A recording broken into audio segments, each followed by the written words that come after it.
प्रिय विद्यार्थियों, good morning. आज हम कक्षा 6 हिंदी नादान दोस्त भाग 6 वर्कशीट नंबर 13 को कर रहे हैं।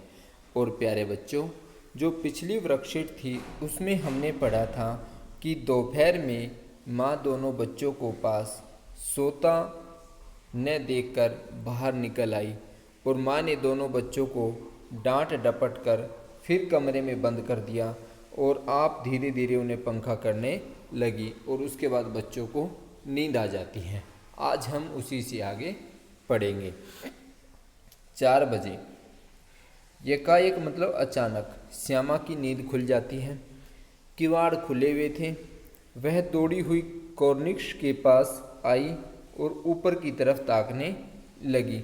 अर्थात क्योंकि बच्चों के सपनों में भी तो अंडे और चिड़िया ही दिखाई दे रहे थे, इसलिए तुरंत उठती है और तुरंत अंडे देखने के लिए चली जाती है। टोकरी का पता न था। संयोग से उसकी नज़र नीचे गई और वह उल्टे पांव का मतलब था तुरंत दौड़ती हुई कमरे में जाकर जोर से बोली, भैया अंडे तो नीचे पड़े हैं। अर्थात अंडे तो क्या हैं, नीचे पड़े हुए हैं।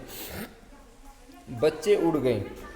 अब श्यामा कहती है कि लगता है कि बच्चे उड़ गए।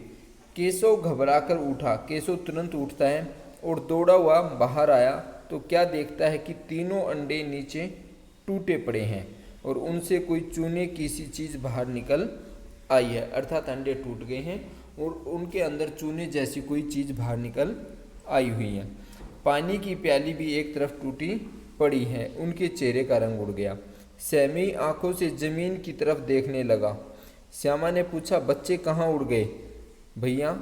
केशव ने करुण स्वर में कहा। करुण का मतलब एक दया भाव वाले में रोते हुए स्वर में कहा। क्या कहता है कि अंडे तो फूट गए।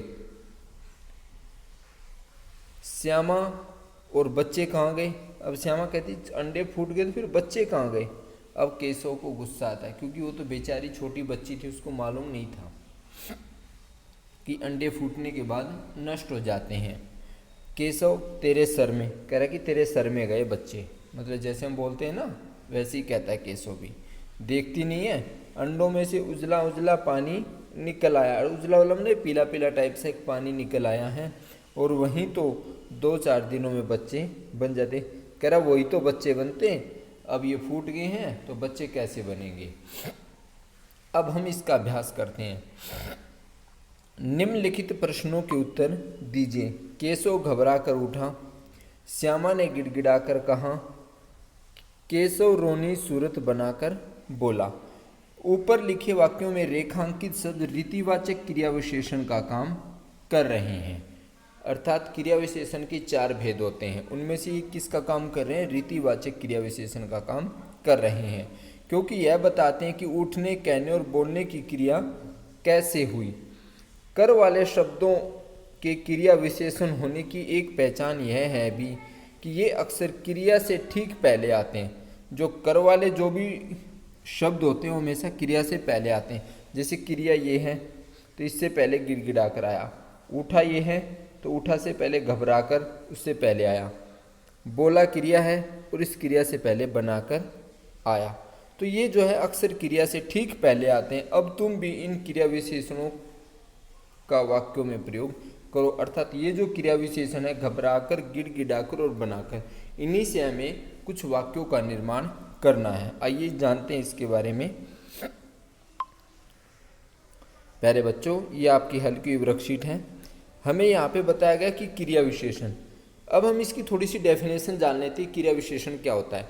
जो शब्द क्रिया की विशेषता प्रकट करते हैं उन्हें हम क्रिया विशेषण कहते हैं। क्रिया मतलब किसी काम का करना या होना पाया जाए, वो क्रिया कहलाती है। अब इसके 4 भेद होते हैं। कालवाचक क्रिया विशेषण, स्थानवाचक, परिमाणवाचक और रीतिवाचक। आज हम यहाँ पर बात कर रहे हैं रीतिवाचक क्रिया विशेषण की। तो जिन शब्दों से क्रिया के संपन्न होने की रीति का बोध हो उसे हम रीतिवाचक क्रिया विशेषण कहते हैं। जैसे हमारे यहाँ पर घबरा कर क्रिया हो रही है, ये गिड़गिड़ा करके हो रही है, ये रोनी सूरत बना करके हो रही है। अब हमें इन्हीं से वाक्य प्रयोग करना है। जैसे सोनू घबराकर भागा। सोनू घबराकर भागा, तो भागने से पहले ये क्रिया विशेषण आ गया घबराकर। सोनिया गिड़गिड़ाकर बोली, जो सोनिया थी वो गिड़ बोलने क्रिया, उससे पहले क्रिया विशेषण आ गया गिड़गिड़ाकर। राहुल मुंह बनाकर बोला, तो बोलने से पहले क्रिया आ गई, क्रिया विशेषण आ गया बनाकर। अब हमारा जो दूसरा है अभ्यास, इसी में दिया गया कि पुरुषवाचक सर्वनाम के नीचे रेखा खींचे।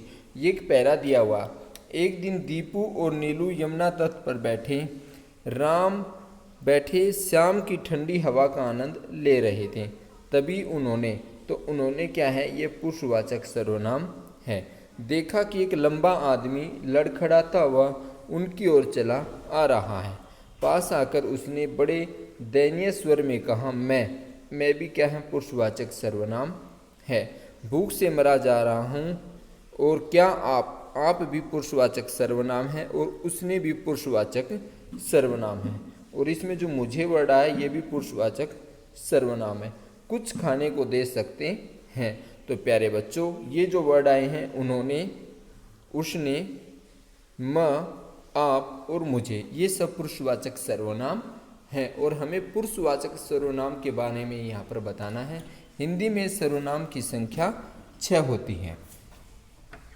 अब हमारा अगला प्रश्न है, सोच कर लिखिए कि श्यामा की आंख अचानक क्यों खुली होगी। तो प्यारे बच्चों, शायद किवाड़ खुलने पर अचानक श्यामा की आंख खुल गई होगी, क्योंकि जब वो उठी तो किवाड़ खुले हुए थे और उसकी आंखों में शायद वो सपने भी चल रहे होंगे, अंडे वाली बातें भी चल रही होगी, इस कारण उसकी आंखें खुल गई होंगी। अब पुरुषवाचक सर्वनाम, ये जैसे प्रथम पुरुष, इसको हम उत्तम पुरुष भी कह सकते हैं, मध्यम पुरुष और उत्तम पुरुष, इसके 3 भेद होते हैं पुरुषवाचक सर्वनाम के। तो इसमें मैं, हम, मध्यम में तू, तुम, आप, और अन्य पुरुष में वह, वे, यह, वे, उसने, उन्हें, ये सब इसमें आते हैं। तो आशा करता हूँ प्यारे बच्चों आप इसको समझ गए होंगे। धन्यवाद। और यदि आपने चैनल को सब्सक्राइब नहीं किया है, लाइक नहीं किया, तो प्यारे बच्चों आप इस चैनल को लाइक करें, सब्सक्राइब करें और अपने दोस्तों के पास भी शेयर करें। Thank you.